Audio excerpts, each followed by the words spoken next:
વિદ્યાર્થી મિત્રો, ધોરણ 11 એસપીમાં ચેપ્ટર 2 અસરકારક પત્રવ્યવહાર અને તેની જુદી જુદી શૈલીઓ વિશે આજે આપણે જોઈશું.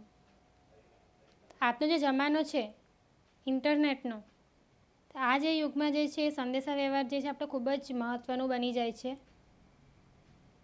જેમાં વ્યક્તિગત સફળતા જે છે એ ખાસ મહત્ત્વ ધરાવે છે. તો આજનો જે જમાનો છે એ આજના યુગમાં સ્થળ, સમય અને સીમાઓ તેની સાથે સાથે સંદેશા વ્યવહારની જે આધુનિક પદ્ધતિઓ છે તેની સાથે ઉપકરણો જે લગભગ જે છે એ ખતમ થઈ ગયા છે, એટલે તેનો વપરાશ જે છે એ ખૂબ જ ઓછો થાય છે.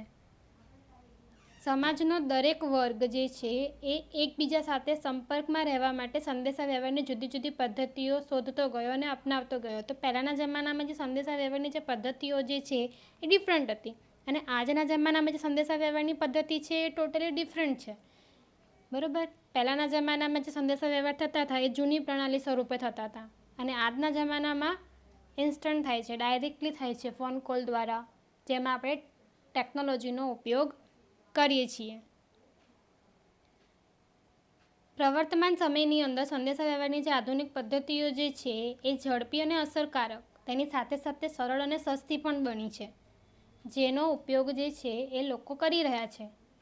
આપણા દેશમાં જે છે લોકોની કેળવણી, સ્વભાવ અને સંજોગોને લક્ષ્યમાં રાખીને સંદેશાવ્યવહારની જે પદ્ધતિઓ જે છે તેનું મૂલ્યાંકન કરીએ તો ધંધાકીય અને ઓફિશિયલ બાબતો માટે આજે પણ પત્રવ્યવહાર જે છે એ આજનો માનવી જે છે એ વધુ આધાર રાખે છે, તેનો ઉપયોગ જે છે વધુ સારી રીતે કરી શકે છે. તો પત્રવ્યવહારનું જે સ્વરૂપ બદલાયું છે પણ તેની ઇમ્પોર્ટન્સ ઘટી નથી. આજે પણ તેટલું જ મહત્ત્વ છે જે પત્રવ્યવહારનું જેટલા પહેલાંના જમાનામાં હતું. તો આપણે સૌથી પહેલાં તો જોઈએ પત્રવ્યવહારનો ઇતિહાસ. પત્રવ્યવહારનો ઇતિહાસમાં બધાને જ ખબર છે કે પત્રવ્યવહાર જે છે એ ખૂબ જ પ્રાચીન છે. ઘણા વર્ષો પહેલાંથી જ આ પ્રણાલી છે જે અસ્તિત્વમાં રહેલી છે.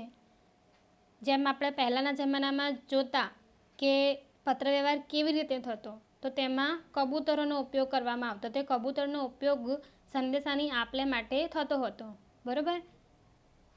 પછી રાજાઓ જે છે એ અત્યંત ગોપનીય એટલે રહસ્યમય જે માહિતીઓ હતી એ એક સ્થળેથી બીજા સ્થળે પહોંચાડવા માટે એ દૂતનો ઉપયોગ કરતા, બરાબર. જેમ કે આપણે પહેલાંના જમાનામાં જોઈએ કે શાંતિદૂત તરીકે ઓળખતા, ગુપ્તચર તરીકે ઓળખતા, એવી રીતે અલગ અલગ પ્રકારે દૂતના ઉપયોગ કરવામાં આવતા હતા. એની સાથે સાથે રાજા મહારાજાના જમાનામાં માહિતી મોકલવા માટે જે પત્ર લખવામાં આવતો એ કઈ સ્વરૂપે લખવામાં આવતો, તો ઝાડના પાંદડા ઉપર, એટલે લેખન સ્વરૂપે પાંદડા ઉપર સહી વડે લખવામાં આવતું.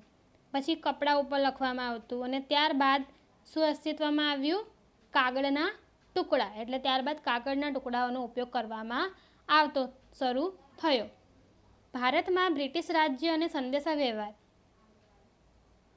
બ્રિટિશ રાજ્ય વખતે સંદેશા વ્યવહાર અને પત્ર વ્યવહારને ખૂબ જ આયોજનબદ્ધ અને સુગઠિત સ્વરૂપ આપવામાં આવ્યું, એટલે એક પ્રોપર વે તરીકે એને દર્શાવવામાં આવ્યું.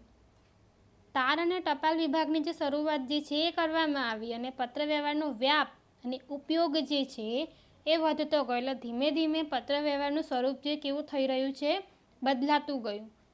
ત્યારબાદ ભારત સરકારે સંદેશા વ્યવહારના તાર અને ટેલિફોન જેવા એ સમયના આધુનિક ઉપકરણોની પ્રજાને ભેટ આપી. એટલે સંદેશા વ્યવહારમાં તાર સ્વરૂપે આપણે જેમ કહીએ ને ટેલિગ્રામ, એમ લેટર સ્વરૂપે લખવામાં આવતું, એટલે પત્રની અંદર લખવામાં આવતું, જેને આપણે સંદેશા વ્યવહારનો તાર શબ્દ ઉપયોગ કરતા. પછી ટેલિફોન અસ્તિત્વમાં આવ્યું. પત્ર વ્યવહારને આવી રીતે ધીરે ધીરે મહત્ત્વ વધતું ગયું. આગળ જોઈએ આપણે પોસ્ટકાર્ડ, આંતરદેશીય પત્ર, દેશની અંદર જ આપણે દેશની સીમાઓની અંદર જ પત્ર વ્યવહાર શરૂ થયો. પરબીડિયું વગેરે જેવા પત્ર વ્યવહારમાં ખૂબ જ સરળ અને કિફાયતી માધ્યમો એટલે અસરકારક માધ્યમો જે છે એ લોકોમાં બહુ જ લોકપ્રિય થયા, એટલે એક વ્યક્તિની માહિતી બીજા વ્યક્તિ પાસે પહોંચતી શરૂ થઈ.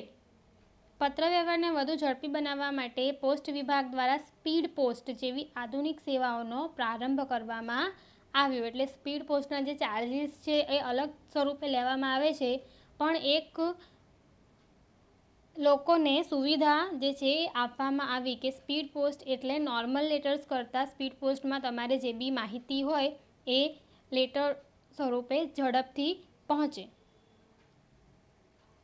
ધંધાકીય, શૈક્ષણિક અને સામાજિક પત્રવ્યવહારને કારણે પત્રોની સંખ્યા જે છે એ વધતી ગઈ, જેને લીધે આંગળિયા અને કુરિયરના સ્વરૂપમાં પત્રવ્યવહારની આપ-લેની ખાનગી પદ્ધતિની શરૂઆત થઈ.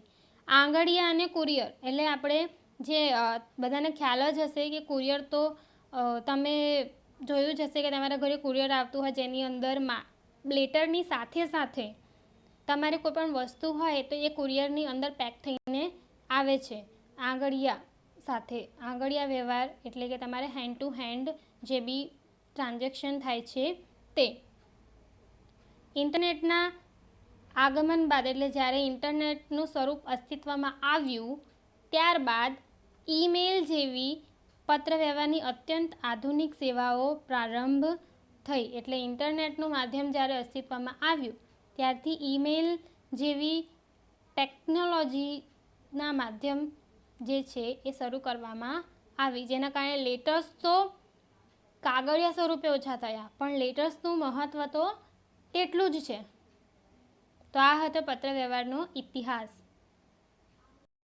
આગળ જોઈએ પત્રવ્યવહારની લાક્ષણિકતાઓ. તો પત્રવ્યવહારની જે લાક્ષણિકતાઓ જે છે એ પત્રવ્યવહારને માહિતી સંચાર ક્ષેત્રે ઊંચું સ્થાન અપાવ્યું છે.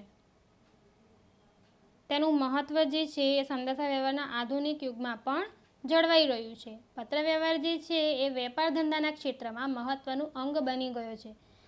જે વેપાર અને ધંધામાં પત્રવ્યવહાર ખૂબ જ ખાસ કરીને અગત્યનું ધરાવે છે, જેના કારણે વેપાર જે છે વિસ્તૃત પામે અને સારી રીતે વિકાસ પામે, જેમાં પત્રવ્યવહાર એક ખાસ ભાગ ભજવે છે.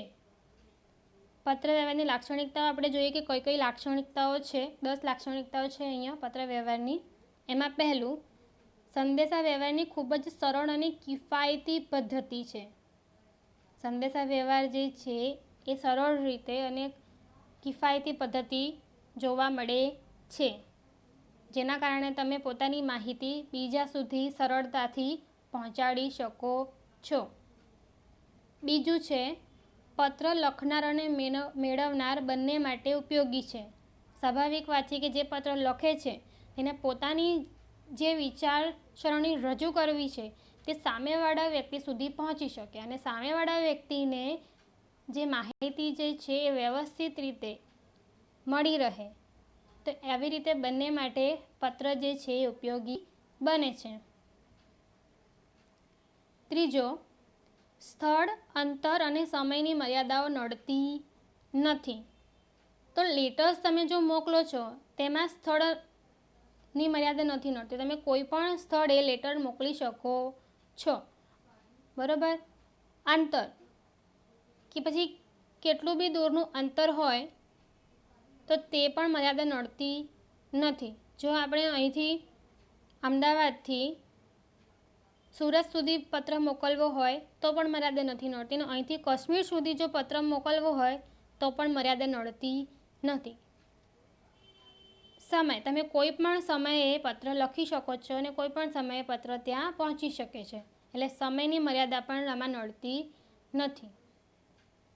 ચોથું, જે માહિતી માટે પત્રવ્યવહાર કર્યો છે તેનો તે આધારરૂપ પુરાવો છે. એટલે એક તમારે લીગલી પ્રૂફ થઈ જાય છે કે ભવિષ્યમાં તમારે એક આધારરૂપ પુરાવો એટલે પુરાવા સ્વરૂપે તમે રજૂ કરી શકો છો.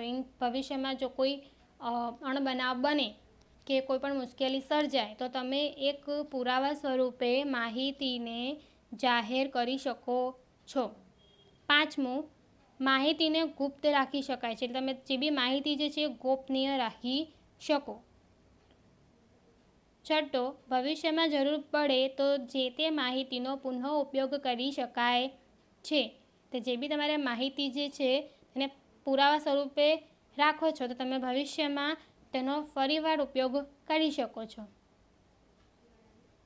7મો, પત્રને સરળતાથી મેળવી અને મોકલી શકાય છે.